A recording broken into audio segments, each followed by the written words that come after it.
Haleluya. Bagaimana kabar saudara? Sukacita?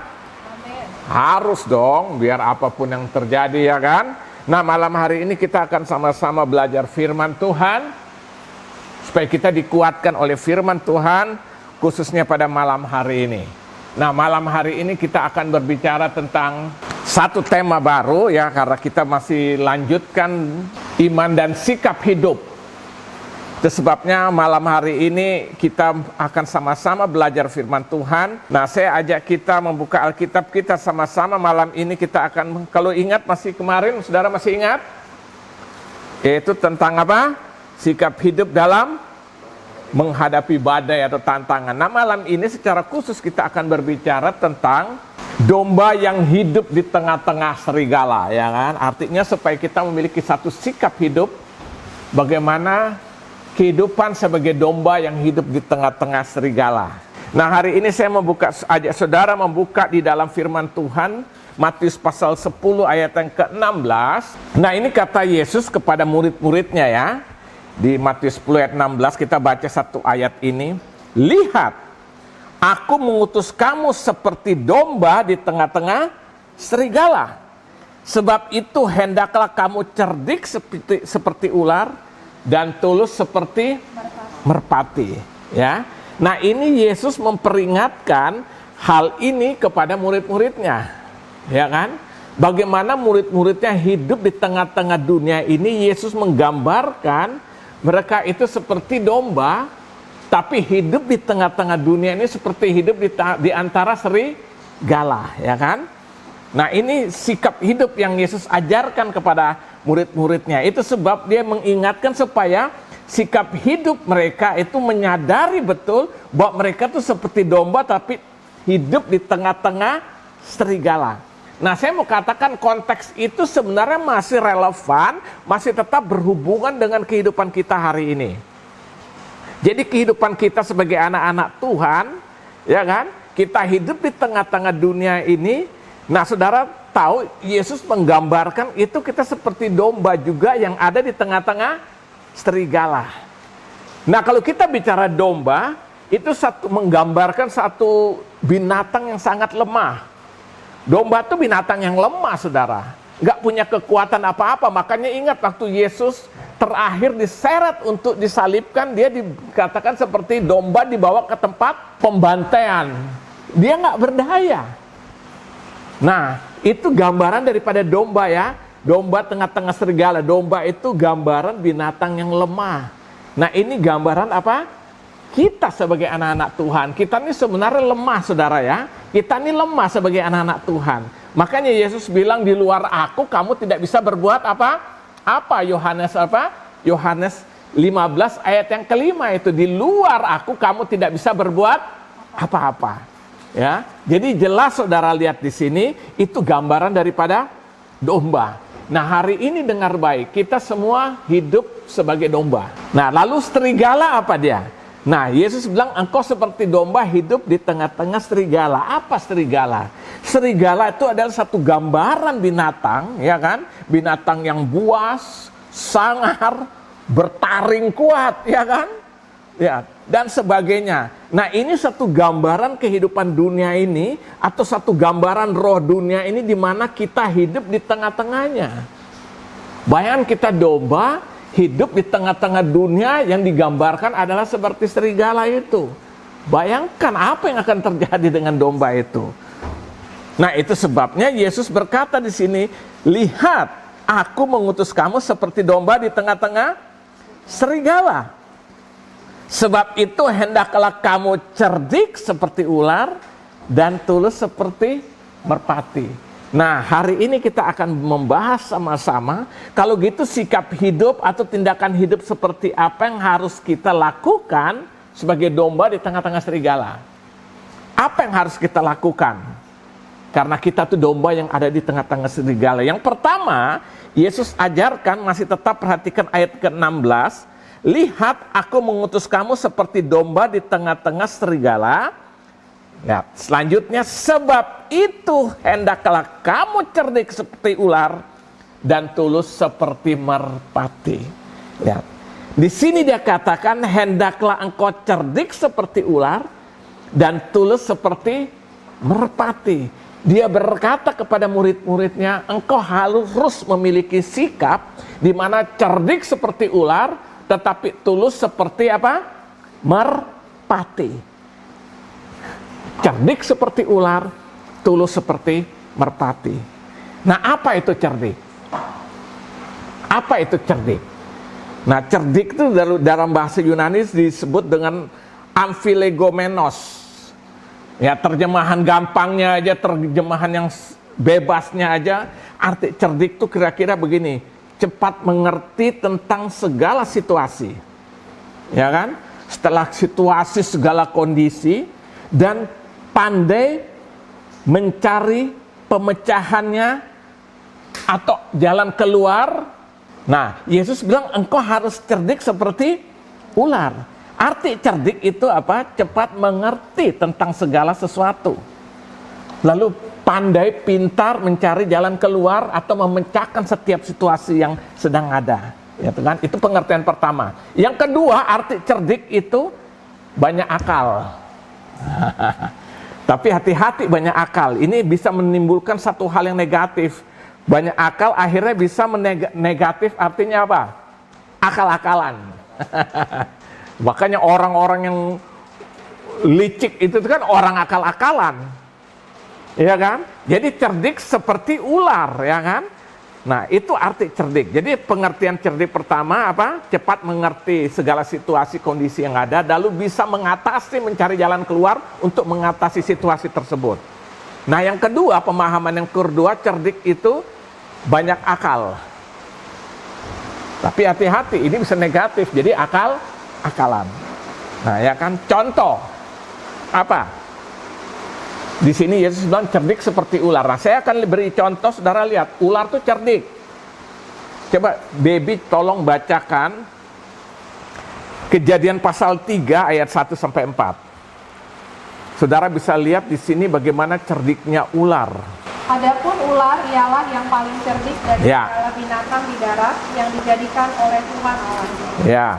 Ular itu berkata kepada perempuan itu, Ya. tentulah Allah berfirman, semua pohon dalam taman ini jangan kamu makan buahnya, bukan?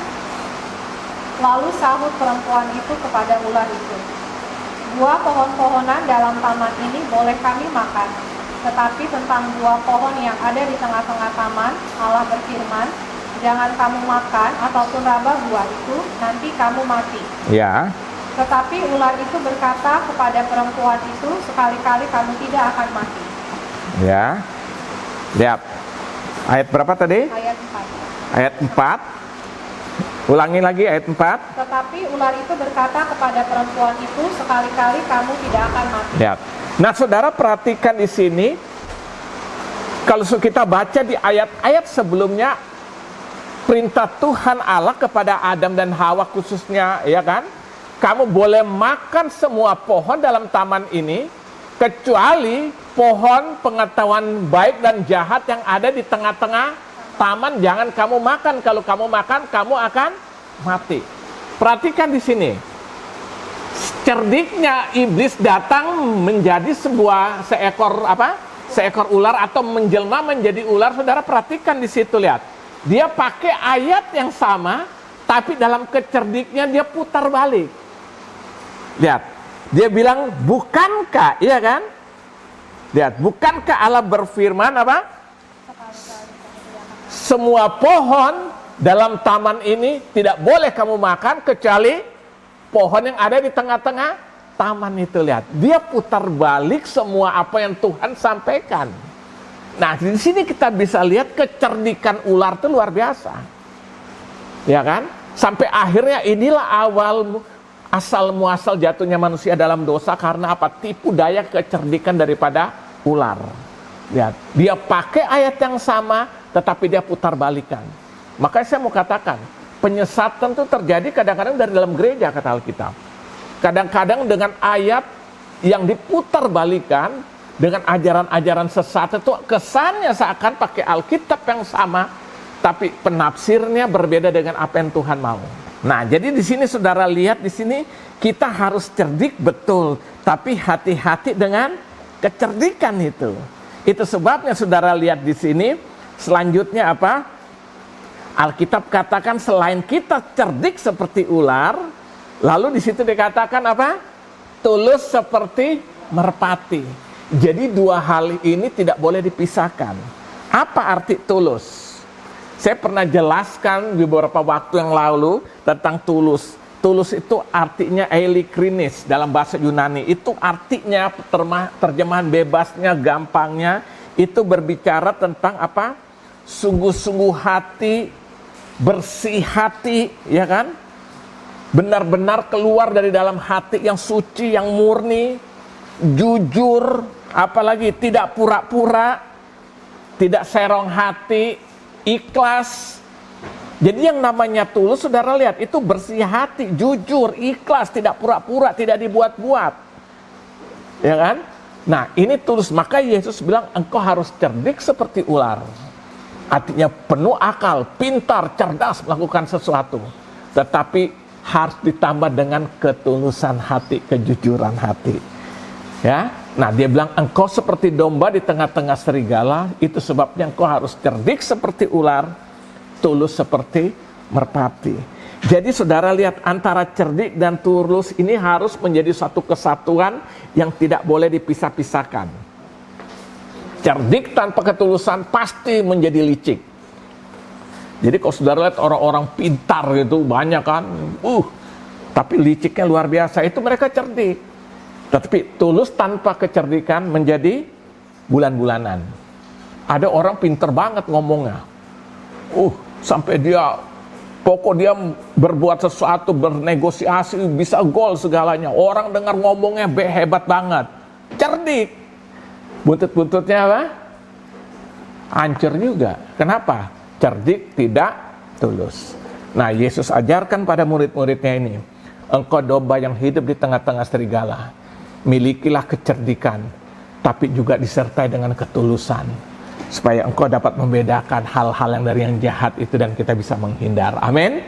Jadi yang pertama saudara lihat di sini, sikap hidup atau tindakan hidup seperti apa yang harus kita lakukan sebagai domba. Yang pertama, sikap hidup yang cerdik seperti ular dan tulus seperti merpati. Jadi kita harus cerdik, tapi juga kita harus tulus. Amin. Supaya apa? Kita hidup di tengah-tengah dunia ini, tapi kita tidak dipengaruhi oleh dunia. Emang susah secara daging, betul. Kita hidup, tidak boleh ikut dunia, tapi hidup di tengah-tengah dunia. Nah makanya Yesus bilang, cerdiklah dan tuluslah. Ini disatukan, supaya kita bisa mengerti apa rencana Tuhan yang indah di tengah-tengah kehidupan kita, selama masih ada di dunia ini. Amin. Jadi yang pertama, sikap hidup yang cerdik seperti ular, dan tulus seperti merpati ya. Nah ini sikap hidup atau tindakan hidup yang harus kita lakukan sebagai domba di tengah-tengah serigala. Serigala itu gambaran kehidupan dunia ini, roh-roh di dunia ini, itu kebuasan hanya menghancurkan, tapi kita masih hidup di tengah-tengah dunia ini. Karena kita adalah domba, tapi cerdiklah seperti ular, tulus seperti merpati. Jadi sikap hidup atau tindakan yang harus kita lakukan sebagai domba, cerdik seperti ular, tulus seperti merpati. Ini yang pertama saudara ya. Ini yang Yesus ajarkan pada malam hari ini. Yang kedua, kita lihat, kita sebagai domba yang hidup di tengah-tengah serigala, sekarang sikap seperti apa, tindakan seperti apa yang harus kita lakukan sebagai domba di tengah-tengah dunia ini. Yang kedua, sikap hidup yang selalu dekat dengan gembala terus-menerus. Yang kedua, sebagai domba harus hidup selalu dekat dengan gembala secara terus-menerus. Nah, kenapa selalu dekat dengan gembala secara terus-menerus? Kenapa kok domba tuh harus dekat secara terus-menerus dengan gembalanya? Yang pertama, supaya tidak tersesat. Domba kalau jauh dari gembala pasti tersesat. Nah, coba bandingkan dengan Injil Matius 18. Matius pasal yang ke-18. Kita baca ayat 12 sampai dengan ayat ke-14. Perumpamaan tentang domba yang hilang. Bagaimana pendapatmu?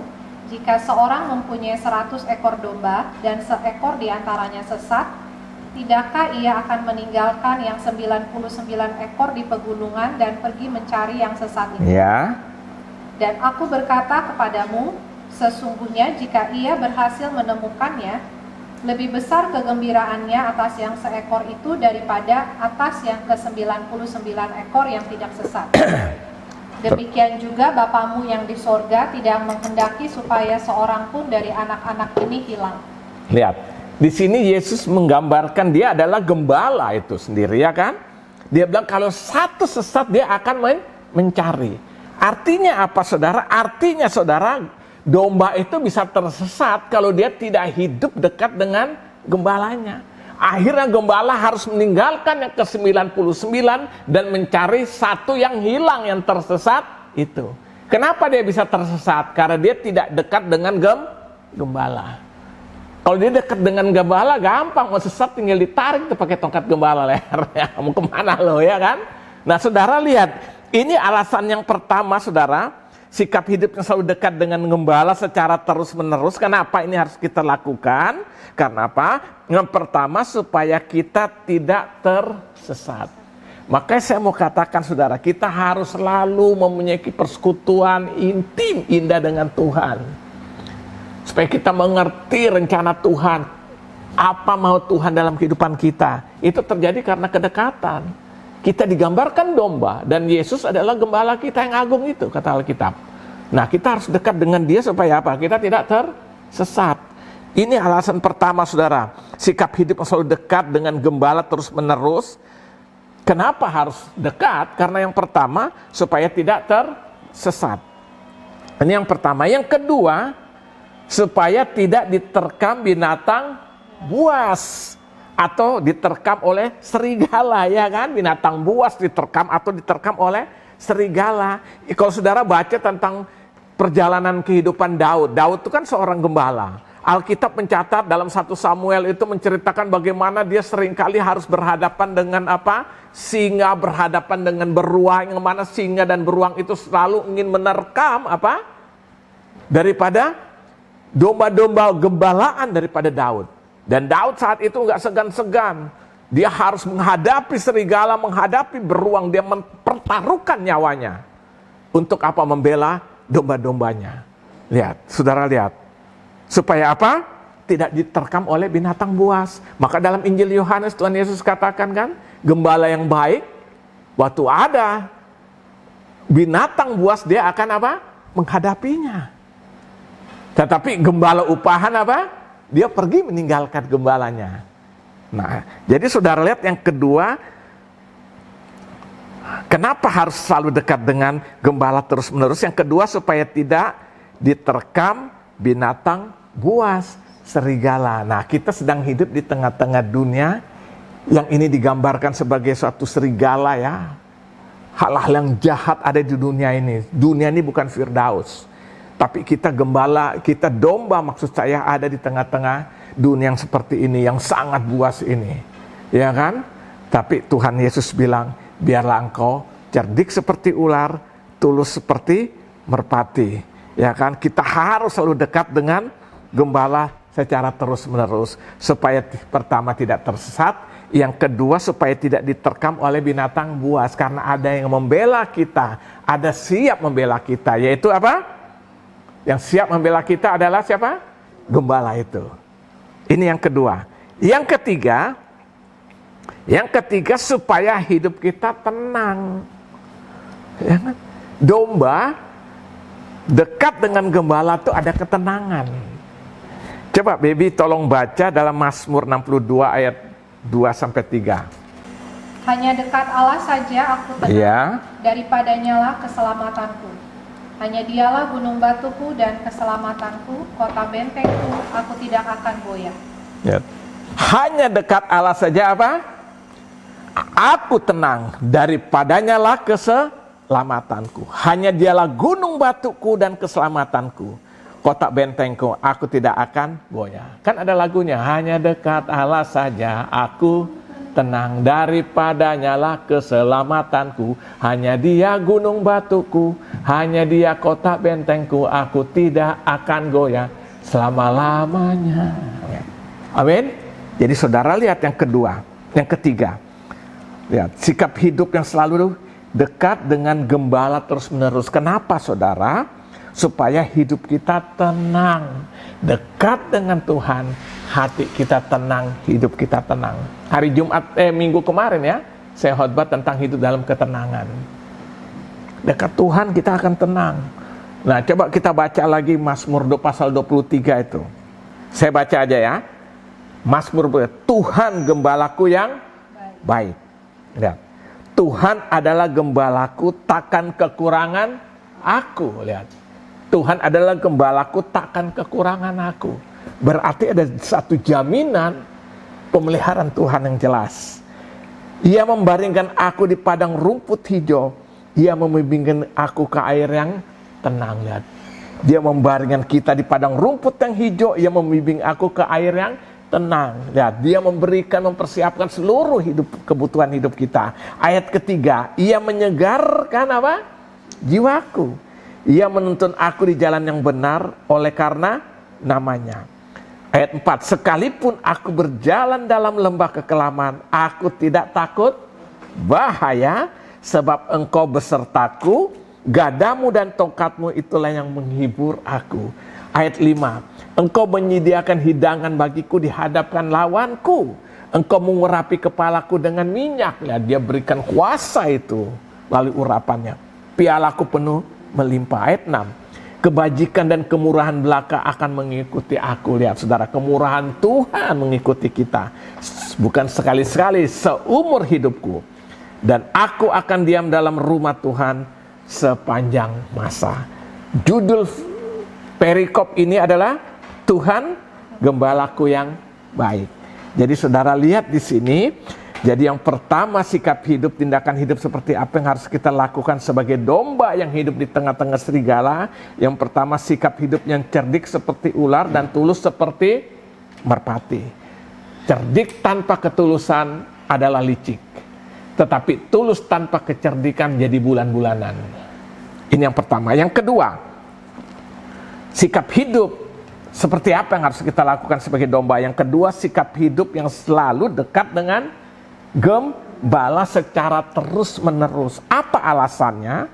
Supaya tidak tersesat. Yang pertama. Yang kedua, supaya tidak apa?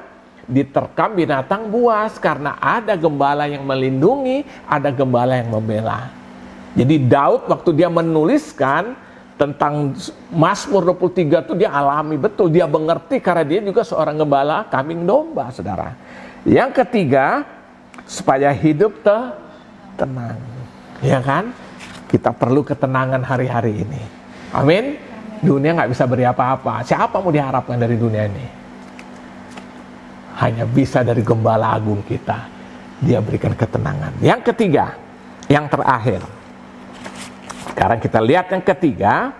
Ya, sikap hidup atau tindakan hidup seperti apa harus kita lakukan sebagai domba. Yang ketiga, sikap hidup yang tidak memisahkan diri dari kelompok.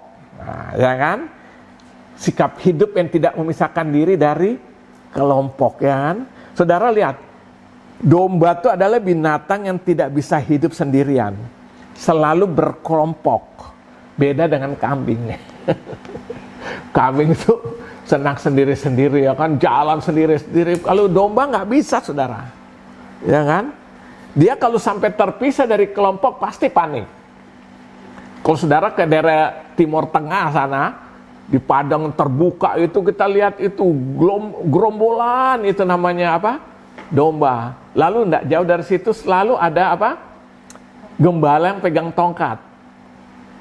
Termasuk di Eropa juga kita lihat, di padang itu, padang rumput itu kita lihat itu gerombolan itu domba-domba. Lalu ada gembala yang berdiri dekat situ, saudara. Dia selalu berkelompok. Itulah domba. Kalau dia terpisah dari kelompok, dia mengalami apa? Kepanikan. Artinya apa, saudara? Kita sebagai domba itu selalu ingin bersama. Kita sebagai domba selalu ada kehausan, kerinduan untuk hidup apa? Bersama. Itu sebabnya Yesus berkata dalam Matius 18 ayat 19 sampai 20 itu dikatakan, dan lagi aku berkata kepadamu, ya, jika dua orang daripadamu di dunia ini sepakat meminta apapun juga, permintaan mereka itu akan dikabulkan oleh Bapakku yang di ya, sorga. perhatikan ayat ke-20.